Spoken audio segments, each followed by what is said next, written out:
Guys હું આવી ગઈ છું બીજી જગ્યાએ.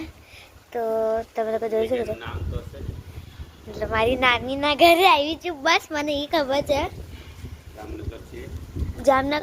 એ મેં બીજા વિડીયો બનાવ્યું છે એ તો બધાને ખબર છે. તો સો गाइस मैं आई हूँ दूसरे घर पे.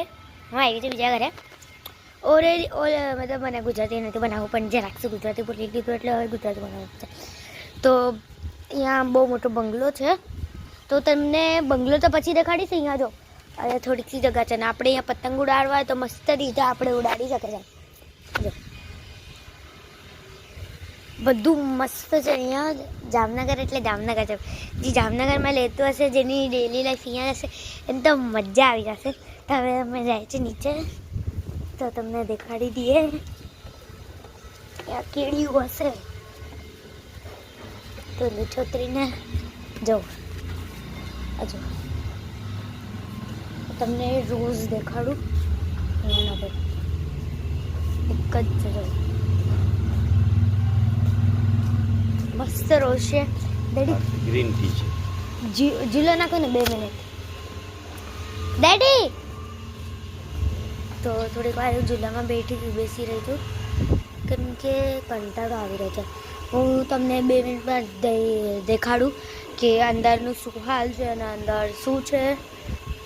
પછી તમને મતલબ એક્સપિરિયન્સ થાય કે આપણે જામનગર આવવાનું બંગલાને લેવાના.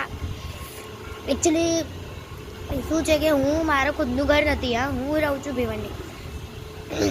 હું જો ઘર દેખાડું છું નહીં મારી નાનીનું છે પણ હવે એ તો દેશે ને સો મતલબ લેવાનું પણ નહીં.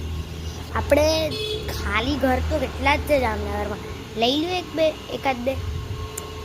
મને લેવાના મન તો છે જામનગરમાં બટ હું આના બધા ફ્રેન્ડ્સને મિસ કરે અને જીવવાના લોક હતા પછી આપણે મૂકવાનું મન ના થાય. પછી મારી ફ્રેન્ડ આવવાની છે. હોલી છે હમણાં થોડાક મહિનામાં ફેબ્રુઆરી માર્ચ 1 મહિનો રહ્યો. તો પછી હોલી છે તો મારી ફ્રેન્ડ આવશે. એ ગઈ છે કન્નેડ છે કર્ણાટક ગઈ છે. તો પછી એ ખાલી હોલીમાં આવી શકશે. આ વખતે આવવાની છે. ઓલી યરની અમે હોલી રમી હતી પછી વહી ગઈ હતી અચાનકથી વેકેશનમાં ગઈ. પછી ખબર પડી કે હવે એમાં તો એ તો વહી ગઈ તે. હવે મારી ફ્રેન્ડ તો છે પણ એને આવવાનું મન છે તો એ આવવાની. અને પછી એને ખબર પડી હું અહીંયા ને ના થાય. સો હું તમને નેક્સ્ટ વ્લોગમાં દેખાડીશ કે કેવું છે ઘર. ઠીક છે. Thanks for watching.